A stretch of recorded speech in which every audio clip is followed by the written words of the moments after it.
అయ్యో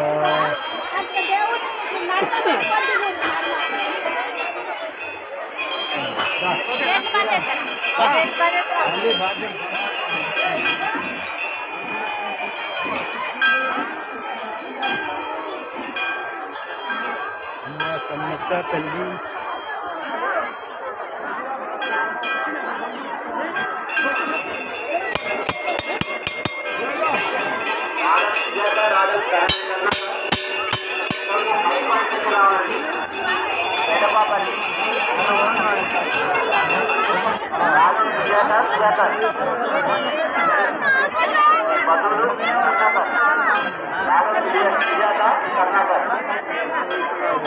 ఇక్కడ ఇంకో మామూలు టైం కాబట్టి గద్దె లోపలికి ఎక్కడానికి అవకాశం దొరుకుతుంది. అదే జాతర రోజైతే అమ్మవారు సమ్మక్క సారక్క గద్దెల మీదకి వచ్చిన తర్వాత గద్దెలకి 500 మీటర్స్ దూరంలో భక్తులను అలౌ చేస్తారు.